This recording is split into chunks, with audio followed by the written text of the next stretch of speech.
Beaucoup d'entre nous paniquons quand on passe par des moments difficiles, quand on a des mauvaises nouvelles, des mauvaises circonstances.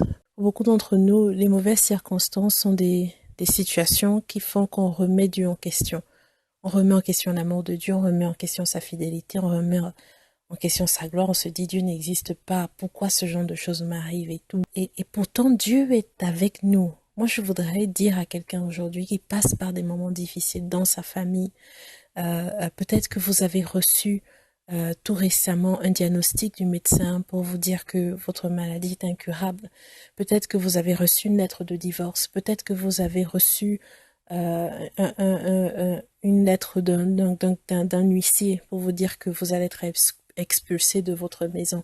Peut-être que vous avez reçu une nouvelle de votre employeur en vous disant que vous allez être viré et que vous retrouvez chef de famille sans emploi. Peut-être que je ne sais pas quel genre de verdict vous avez reçu, qu'est-ce qu'on vous a dit, quel genre de documents vous avez reçu pour vous annoncer une mauvaise nouvelle. Mais j'ai quelque chose il y a un passage qui vient dans mon cœur tout de suite, c'est ce passage qui dit, ne crains pas que si tu traverses, si tu passes par les eaux ou si tu passes par le feu, moi je serai avec toi. Dieu n'a jamais dit qu'on n'aura pas de moments difficiles, mais il a dit dans le moment difficile, je serai avec toi. Dans le moment difficile, je serai là, dans ce moment-là, avec toi. Je connais tellement d'hommes de Dieu qui sont passés par des moments difficiles. Dieu était avec eux. Mais Dieu a permis, Dieu a laissé faire. Pas parce qu'il voulait les torturer, pas parce qu'il voulait leur faire du mal, mais au contraire, ces situations ont contribué à leur bien, à la gloire de Dieu. Et aujourd'hui, nous sommes édifiés par leur témoignage. Nous bénissons Dieu pour leur vie. Mais ils sont passés par des situations comme nous, ou un jour quelconque, alors qu'aujourd'hui, nous avons comment on dit, l'histoire du début à la fin. Mais eux, à leur époque, l'histoire se déroulait sous leurs yeux. Et il y avait beaucoup de choses qu'ils ne comprenaient pas. Par qui je peux commencer? Je prends l'exemple de Job.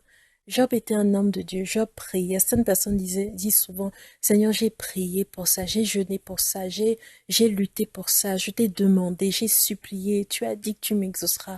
Pourquoi est-ce que je t'ai prié et la situation contre laquelle j'ai prié est arrivée quand même? Pourquoi tu ne me réponds pas? Pourquoi? Et moi, je vais prendre l'exemple de Job. Job était un homme qui priait. Job était un homme de prière. Cet homme offrait des sacrifices régulièrement à Dieu pour protéger ses enfants. Il priait pour ses enfants, il veillait sur sa famille. C'était un homme intègre, c'était un homme qui faisait du bien, c'était un homme sans histoire. Et la preuve, c'est que Dieu célébrait Job dans le ciel. Dieu disait de bonnes choses au sujet de Job dans le ciel à Satan en disant, tu as vu mon serviteur Job, tu as vu comment il est. Mais Dieu a permis, a laissé faire cette épreuve dans la vie de Job, cette situation pour l'éprouver.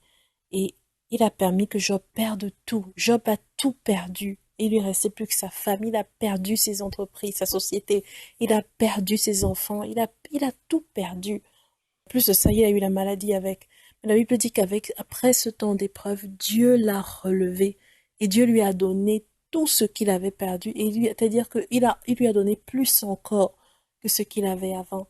Quel exemple je veux prendre? Dieu aimait un homme de Dieu comme Daniel. Dieu aimait Daniel. Daniel était un prophète de Dieu. C'est un homme qui était bien aimé devant la face de Dieu. Un homme de prière aussi. Un homme qui cherchait Dieu, qui aimait Dieu, qui était dans la parole.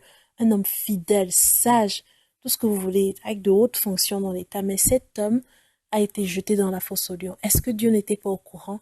Est-ce que Dieu ne voyait pas? Est-ce que Dieu n'a pas entendu peut-être Daniel prier par rapport à ça? Dieu a entendu, mais Dieu a permis. Il a permis que Daniel soit jeté dans la fosse aux lions.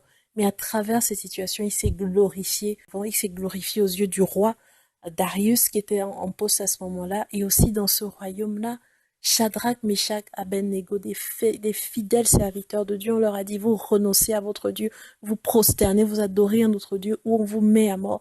Et ils ont préféré la mort, ils ont trouvé que la mort était un gain pour eux. Et ils ont dit, si Dieu nous sauve, tant mieux, si Dieu ne nous sauve pas, tant pis. Mais la Bible dit que quand ils ont été jetés, j'ai oublié de dire pour Daniel que quand il a été jeté dans la fosse au lion, un ange a fermé la bouche du lion.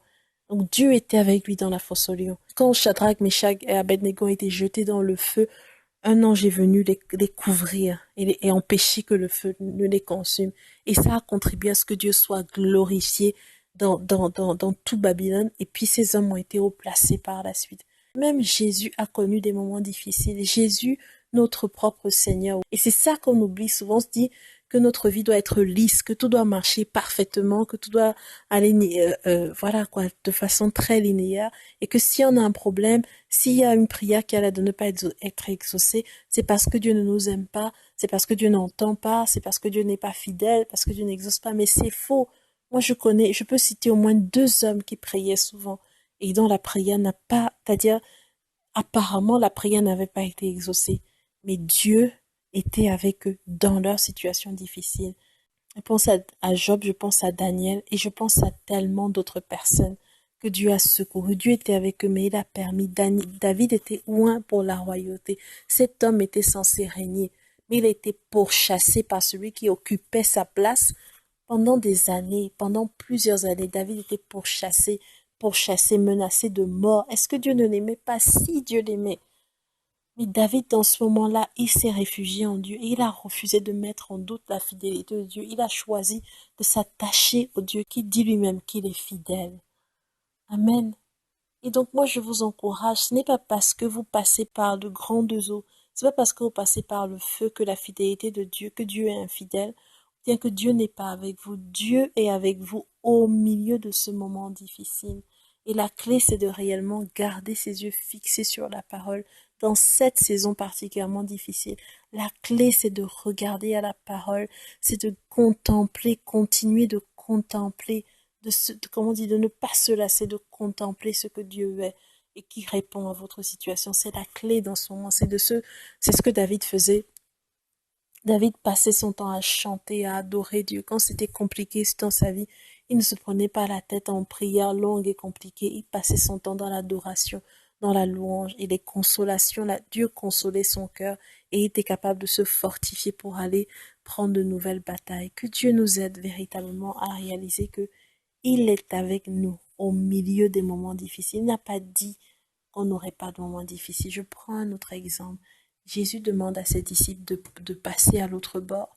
Jésus était avec eux dans la barque, mais ils ont expérimenté une tempête à un point où ils pensaient sérieusement qu'ils allaient mourir.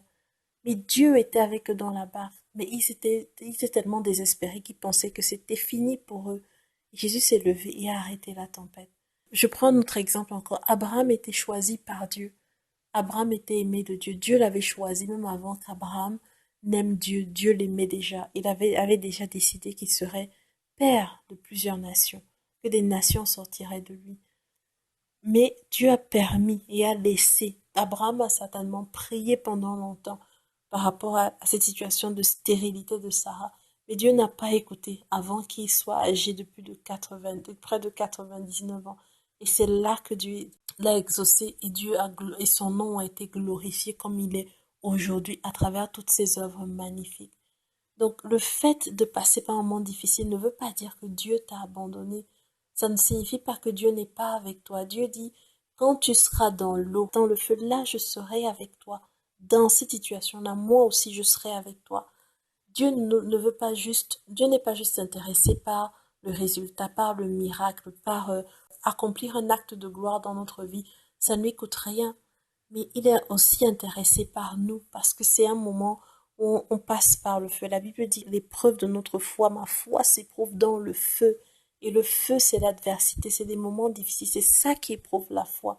C'est ça qui éprouve la foi. Et la Bible dit que ma foi est plus précieuse que l'or et que l'épreuve de ma foi produit la patience produit la persévérance, l'espérance, etc.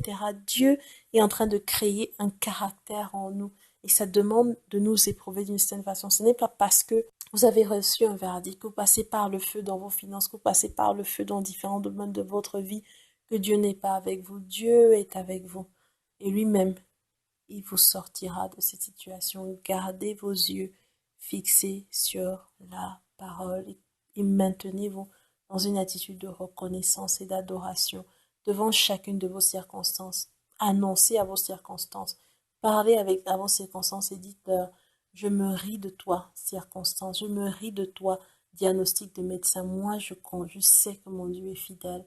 Moi, je reconnais que ce Dieu-là, il est fidèle. Il est capable de me délivrer. Il m'a délivré hier, il me délivrera encore aujourd'hui. C'est le Dieu qui ne change pas, il est l'alpha et l'oméga. En lui, il n'y a aucune ombre de variation. Tout est possible pour lui. Il m'aime d'un amour éternel. Et j'ai confiance que ce Dieu-là, il se lèvera le dernier, il parlera en ma faveur. C'est lui qui est mon défenseur. C'est lui qui se lève pour moi. C'est lui qui combat pour moi. Donc moi, je te regarde, circonstances adverses. Je te regarde et je ris sur toi. Circonstances adverses, je ris sur toi. Parce que je ne sais pas celui qui est avec moi. Celui qui est avec moi est plus grand que celui qui est dans le monde. Donc je me ris des circonstances. Je sais que ces circonstances sont temporelles. Ces circonstances ont une date d'expiration. Mais mon Dieu n'a pas de date d'expiration. Il demeure éternellement. Ces circonstances ont une date d'expiration. Elles ne vont pas durer toujours. Je ne serai pas toujours dans le feu. Je ne serai pas toujours dans l'eau. Mais mon Dieu, par contre, mon Dieu est éternel. Et c'est lui qui me délivrera de ces situations. Amen. Gardons nos yeux fixés vers Dieu et arrêtons de douter de son amour. Dieu nous aime et il est déjà pour nous. Il a toujours été pour nous. Hier, il était pour nous. Demain, il sera encore pour nous. Lui qui n'a pas hésité à donner son propre fils. Il a donné son fils alors que nous étions encore pécheurs. Lui qui n'a pas hésité à faire un aussi grand investissement en nous alors que nous étions indignes. Comment ne nous donnerait-il pas autre chose avec son fils? Comment, qu'est-ce qui peut nous refuser? Maintenant, Dieu est aussi bien intéressé par le résultat où il va être glorifié que par la transformation qui s'opère en nous pendant qu'il est en train de nous tester.